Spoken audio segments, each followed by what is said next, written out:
একটা ধৈর্য ধারণ করবে। আমি আল্লাহ তাআলা তাদেরকে সুসংবাদ দিলাম, তোমরা শোনো তারা জান্নাতের টিকিট পাইবে আর আমি আল্লাহ তাআলা তাদের সঙ্গে আছি। সুবহানাল্লাহ। তাহলে আল্লাহ তাআলা যদি আমাদের সঙ্গে থাকে তাহলে আর কোনো টেনশন আছে? No tension, life in the competition. আমার দুনিয়াতে কোনো টেনশন নাই, আমার আখিরাতেও কোনো টেনশন নাই। আমার দুনিয়াতেও শান্তি, আখিরাতেও শান্তি, যদি আল্লাহ তাআলা আমার সঙ্গী হয়ে যায়, আল্লাহ আমার বন্ধু হয়ে যায়। এই জন্য তো বলে, লেখক বলে, no tension, life in the competition. যদি আল্লাহ তাআলা তোমার দুনিয়াতে বন্ধু হয়ে যায়, তোমার জান্নাতে তোমার কোনো টেনশন নাই, তোমার দুনিয়াতে চলাফেরার কোনো টেনশন নাই। এই জন্য আমাদেরকে চারটা পরীক্ষার সবসময় ধৈর্য ধারণ করতে হবে। পরীক্ষা মানুষের আসবে। আজকে তো আমাদের হইয়াতাস, আমাদের আজকে অভাব পড়লে হইয়াতাস শুরু হয়ে যায়। আমাদের মধ্যে ধৈর্য নাই, আমাদের মধ্যে আজ অভাব পড়লেই শুরু হয়ে যায়, মানুষ কত পাগলের মতো হয়ে যায়, শুকরিয়া নাই। আল্লাহর ওলি শিবলি রহমাতুল্লাহ আলাইহি রাস্তা দিয়ে যাইতেছে, গাছ দেখেন, গাছের মধ্যে কি পরিমাণ ধৈর্য। গাছ মানুষ না, বোবা, তারপরে তার মধ্যে কি পরিমাণ আল্লাহ তাআলা ধৈর্য দেখেন। গাছ থেকে শিক্ষা গ্রহণ করে। কিতাবের মধ্যে আসছে, গাছ দেখে বলে, ও শিবলি রহমাতুল্লাহ আলাইহি দাঁড়াও, আমার কাছ থেকে দুইটা শিক্ষা গ্রহণ করো। কয়টা? জোরে আওয়াজ দিয়ে বলে কয়টা? আমার ওয়াজ কি বুঝেন আপনারা?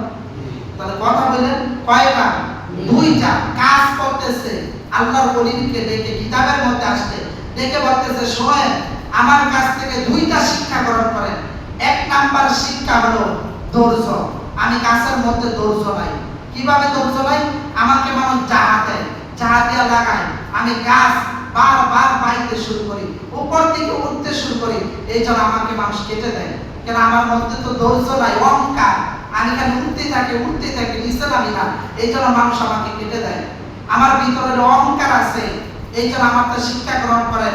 অহংকার ছাড়া, অহংকার করবে তারা ধ্বংস হয়ে যাবে, অতি পতনের মূল, তারা শেষ হয়ে যাবে।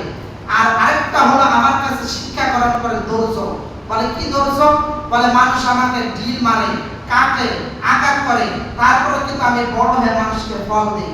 কোনদিন কাছে বলছে যে আমাকে আঘাত দিচ্ছে, আমি ফল দিতাম না? বলছে এই কথা কোনদিন? এত আঘাত দেওয়ার পর একটা ছেলে যাইতেছে, বাচ্চা, সেও কিন্তু গাছের মধ্যে একটা ঢিল মারে। একটা লোক যাইতেছে, সেও গাছের মধ্যে ঢিল মারে। যার কাজ সেও বলে এটা কেটে কুলুপ দিতে হবে। তো কাটার পর, এত আঘাত করার পর গাছে বলে, আমার কাছ থেকে ধৈর্য ধারণ করো, শিখো আমি কেমন ধৈর্য।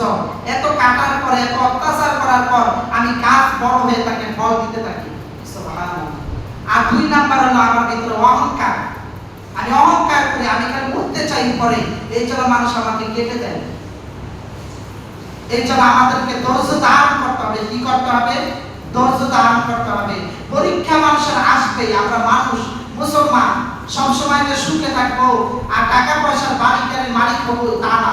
আমাদের দুঃখ আসবে। পরীক্ষায় দুনিয়া, মুমিনের জন্য পরীক্ষা। আর কাফের বেঈমান যারা, তাদের জন্য দুনিয়া জান্নাত, তারা আরামায়েশ করবে, মুক্তি করবে, তাদের কোনো কষ্ট হবে না। আর মুমিন যারা, তারা পরীক্ষা দিবে, ফলাফল হবে কবরের মধ্যে যাওয়ার পর, হাসরে মাহশরে, সেখানে তার ফলাফল যাবে। তুমি কি ভালো করছো না খারাপ করছো? দেখবেন বাচ্চা স্কুলে যায়, যাওয়ার পর মাস্টার ছেলেকে বলে যে বাবা, তোমার 7 দিন তোমাকে পরীক্ষার গ্যাপ দিলাম, এই 7 দিনে তুমি পিছনের পড়বা। এবার সন্তান বাড়িতে যাওয়ার পর 7 দিন পড়ালেখা শেষ করার পর পরীক্ষার হলে এসে পরীক্ষা দিতে থাকে। এমন সময় একটা প্রশ্ন ভুলে গেছে, যদি বলে মাস্টার এই প্রশ্নটাকে বলে দেন, স্যার কি ফলাফল বলে দিবে?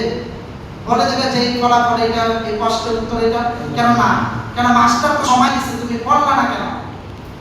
এই জন্য আল্লাহ তাআলা বলেন, এই দুনিয়াতে তোমাদেরকে একটা সময় দিয়েছি, আল্লাযী খালাকাল মাউতা ওয়াল হায়াতা লিয়াবলুয়াকুম আইয়ুকুম আহসানু আমালা। তোমাকে আমলে পরীক্ষা করার জন্য একটা সময় দিয়েছি দুনিয়াতে। তুমি এই সময়ের মধ্যে তোমাকে জানাই দিয়েছি তোমার রব কে, তোমার দ্বীন কি, তোমার নবী কি, কিন্তু তুমি এই প্রশ্নের ফলাফল শিখে আসো নাই। আজকে কবরে আসতো, এই ফলাফলের উত্তর আমি আল্লাহ তাআলা দিয়ে দিব না। আজকে আমল নামাতে হবে, তুমি কি ভালো কাজ করছো না খারাপ কাজ করছো। এই জন্য আল্লাহ তাআলা আয়াতের মধ্যে 2 নাম্বার পড়ার মধ্যে জানায় দেয়, ওয়ালা নাবলুওয়ান্নাকুম বিশাইইন মিনাল খাউফি ওয়াল জু'i ওয়া নাকসিম মিনাল আমওয়ালি ওয়াল আনফুসি ওয়াস সামারাত।